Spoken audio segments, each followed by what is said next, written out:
Vasco, convocação confirmada. Dimar Lopes convencendo reforços. Fala galera, sejam todos bem-vindos ao canal BTB Esportes. Eu sou o Jonatas Santos, chegando com tudo neste momento, trazendo notícias, informações, os principais assuntos do Clube de Regatas Vasco da Gama. É claro que eu estou falando do Gigante da Colina, mas antes eu peço, como sempre, na humildade, na moral, se você não é inscrito aqui no canal, não perca tempo. Botão abaixo escrito inscreva-se, ative o sino das notificações na opção todos, deixa o like no vídeo, é muito importante para o nosso trabalho, é importante demais para o crescimento do canal. O like faz com que a plataforma entenda que o vídeo é importante e acaba recomendando para muitos cruzmaltinos apaixonados. Obrigado pelo like, pela sua inscrição.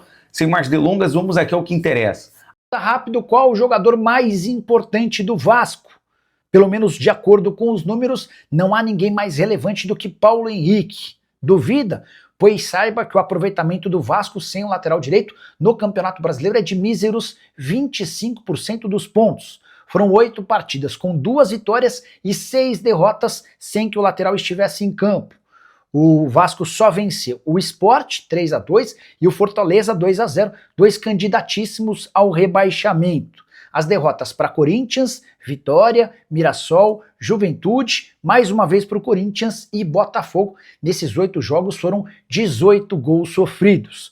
Lateral direito, convocado para a seleção brasileira e que era olhado com desconfiança até pelo torcedor do Vasco. Enorme reviravolta e grande temporada do Paulo Henrique. Gostaria que você usasse o espaço para comentário para dar uma nota de 0 a 10 para a temporada do lateral direito. Combinado? Já quero saber a sua expectativa, como é que está o sentimento, a confiança para esse jogo contra o Juventude, 33ª rodada do Campeonato Brasileiro.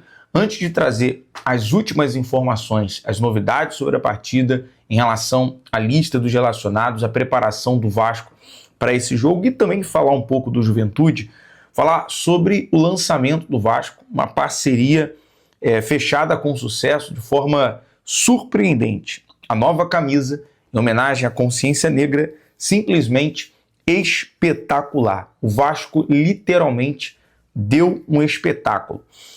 Lançou nessa sexta-feira a camisa Negritude em homenagem ao Novembro Negro, mês dedicado à cultura antirracista. O clube fechou uma parceria com a Brasiline para a confecção da camisa em um projeto que resgata conquistas históricas, amplia debates contemporâneos e celebra a negritude dentro e fora dos gramados. Então, parabéns pelo lançamento, né? Parabéns aí pelo espetáculo, realmente a camisa e a parceria de sucesso surpreendente. Agora, vamos falar sobre as decisões do técnico Fernando Diniz, a preparação para o jogo deste sábado e também o Juventude, que já desembarcou no Rio de Janeiro, já se concentra na capital carioca para enfrentar o Vasco. Fernando Diniz, no último treino no CT Moacir Barbosa, entre os titulares utilizou Hugo Moura. Então, basicamente, aí a principal novidade no time titular é o Hugo Moura. E também na lista dos relacionados como opção, mais uma vez, o técnico Fernando Diniz utilizando Guilherme Estrela. Pode pintar aí na lista dos relacionados, porque o Guilherme Estrela também vem treinando e também foi utilizado na base recentemente no jogo do Sub-20.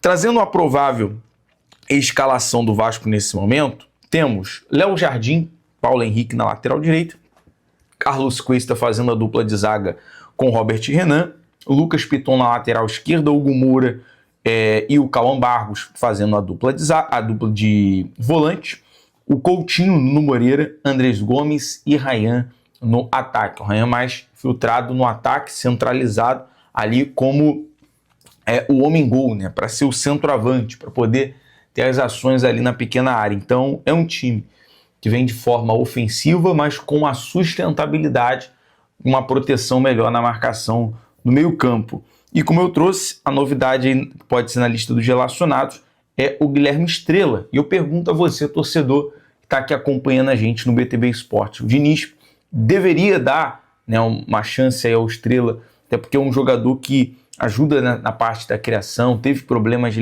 lesões, e confirmando esse detalhe, até vamos questionar o Diniz como é que está essa evolução aí do Guilherme Estrela, que inclusive recentemente, como eu falei, deu até uma assistência no jogo do Sub-20. Está aí a novidade para o jogo. Vamos falar do Juventude, que terá confirmado como desfalque o Juan Sforza, que está emprestado pelo Vasco.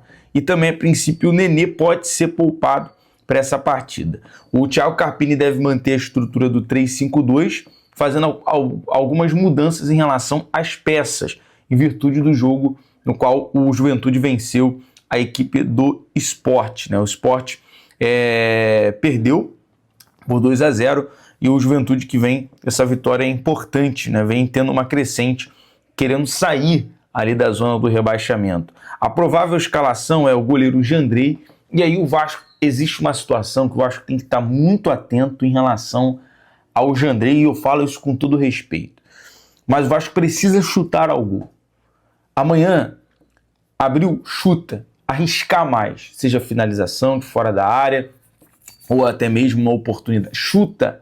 O Palmeiras conseguiu emplacar 5-1 no Juventude no Allianz porque foi ofensivo, porque arriscou chutes de fora da área, buscou oportunidades. Então, o Vasco precisa aproveitar essa situação. Ele tem o Luan Freitas, Rodrigo San, o Wilker, o Igor Formiga, o Kaique, né, e o Mandaca, Luiz Fernandes, Marcelo Hermes, Rafael Bilu e Gabriel Cagliari. Salvo engano, esse Luan Freitas já é o irmão do zagueiro Lucas Freitas. Se eu não me engano, ele saiu lá ele estava jogando pelo Paysandu, saiu do Paysandu, acho que agora está no Juventude, vou até confirmar mais detalhe dessa informação. Mas está aí a provável escalação.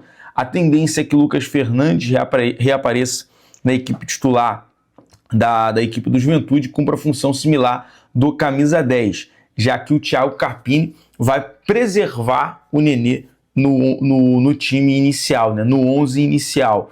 No ataque, Gilberto segue como baixa por desconforto muscular e Cagliari se mantém na posição ao lado do Rafael Bilu. Então, basicamente, essa é a estrutura da equipe do Juventude. Não espere jogo fácil, não. Não espere jogo fácil. O Juventude vai ser um time que vai, obviamente, querer, assim como o Vitória, tentar dificultar de alguma forma, porque são times que estão ali lutando na parte de baixo e tem dificultado a vida dos adversários. Então, é o Vasco ir para cima. E agora, até uma informação importante, galera, convocação confirmada. O Andrés Gomes e o Carlos Cuesta foram convocados pelo técnico Nestor Lorenzo para a data FIFA, para a seleção colombiana, né? E aí entra um detalhe: o poder de convencimento do Admar Lopes. E entra a questão também do Jefferson Lerma, que é o volante que é a prioridade hoje para o Vasco, a contratação de um volante na próxima janela para fortalecer, solidificar esse meio campo. Você vê, o Admar foi crucial no convencimento do Andrés, quando ele viaja para poder negociar com o Nantes da França, e também quando ele vai lá para negociar com o Carlos Cuesta, fazendo com que esses jogadores viessem para o Vasco, a consequência deles ganhar minutos com a camisa do Vasco e, consequentemente, estar no radar da seleção colombiana e ano que vem está basicamente aí jogando uma Copa do Mundo. Então, é essencial a forma que orquestrou o Admar Lopes, com o poder de convencimento. E agora, com o Carlos Cuesta sendo convocado, com o Andrés Gomes jogando muito, por isso que quando esses jogadores estão ali em qualquer jogo, meu amigo, tem que partir para cima, tem que jogar muito. Tem que jogar muito em clássico, que foi o caso contra o Botafogo, contra o São Paulo. Tem que jogar porque os jogadores do Vasco hoje são selecionáveis, como o Paulo Henrique. Então tem que dar vida em campo, tem que dar vida amanhã em campo, para poder o Vasco chegar aos 45 pontos. Aí fica só uma questão, uma preocupação, né? Porque a tendência é que Andrés Gomes, Carlos Cuesta, Paulo Henrique não atuem contra o Grêmio. É um desfalque muito grande no dia 19, já que os três vão entrar em campo no dia 18, atuando pela seleção. Ainda tem um Puma que está para ser confirmado, a convocação do Puma para a seleção uruguaia. Então é uma preocupação, obviamente, eminente, mas faz parte quando você tem no time jogadores que são bons e são selecionáveis. Então tem o que fazer, né? O Carlos Cuesta está voltando à seleção e o Andrés Gomes também. Então já fica a dica aí pro Jefferson Lerma, tá?